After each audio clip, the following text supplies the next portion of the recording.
کیا اولیاء خدا جیسے انبیاء ہیں، ائمہ ہیں علیہم السلام، ان سے اگر کوئی آدمی مدد مانگتا ہے، کسی بھی مشکل میں پھنسا ہوا ہے، کوئی چیز بھی ضرورت ہے، حاجت ہے، تو کیا یہ مدد مانگنا توحید افعالی کے منافی ہے؟ یعنی ایسا کرنا انسان کو شرک میں ڈال دیتا ہے یا نہیں؟ ایسی کوئی بات نہیں ہے۔ اس کا جواب یہ ہے کہ یہ مدد مانگنا کس اعتقاد سے مدد مانگ رہا ہے؟ اگر یہ اعتقاد رکھتا ہے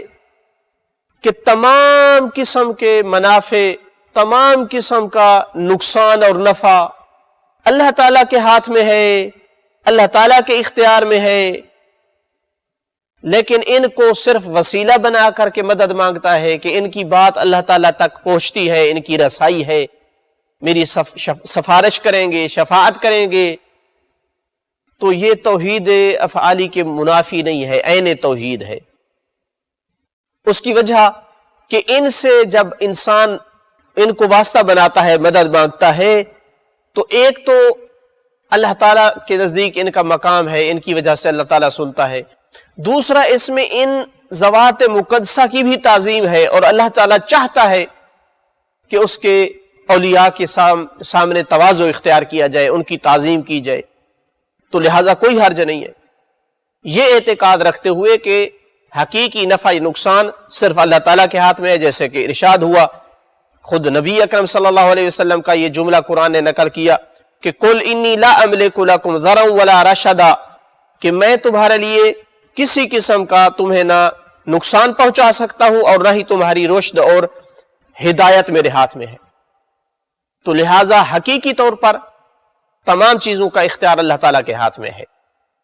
اس اعتقاد کے ساتھ کرتا ہے توسل ائمہ سے، انبیاء سے، کوئی اس میں مشکل نہیں ہے۔ لیکن اگر کوئی بندہ یہ اس اعتقاد سے کسی امام یا نبی کو بلاتا ہے کہ سب کچھ ان کو اللہ تعالیٰ نے دے دیا ہے، ان کے ہاتھ میں ہے اب سب کچھ، اللہ تعالیٰ کے پاس کچھ نہیں ہے، تو یہ عقیدہ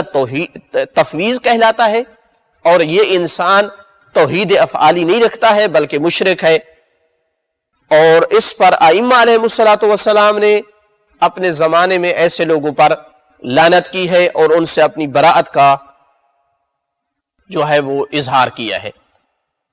جبکہ جو توسل کے قائل لوگ ہیں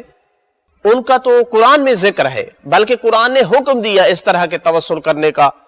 جس طرح کے ارشاد باری تعالیٰ ہوا وَلَوْ أَنَّهُمْ إِذْ ظَلَمُوا أَنفُسَهُمْ جَاءُوكَ فَاسْتَغْفَرُوا اللَّهَ، کہ اگر وہ جب انہوں نے ظلم کیا اپنے نفسوں پر، یعنی گناہ اور معصیت کی، اگر وہ تیرے پاس آتے اور اللہ سے استغفار کرتے، وَاسْتَغْفَرَ لَهُمُ الرَّسُولُ، اور رسول بھی ان کے لیے استغفار کرتے، یعنی تیرے پاس آ کر تجھے کہتے کہ یا رسول اللہ ہم بھی اللہ سے توبہ کر رہے ہیں، آپ بھی ہمارے لیے استغفار کرو۔ یہ مدد طلب کرنا ہے رسول اللہ سے کہ ہماری ہیلپ کرو، کہ تم بھی اللہ تعالیٰ سے ہماری سفارش کرو کہ ہمیں بخش دے۔ تو فرمایا اگر ایسا کرتے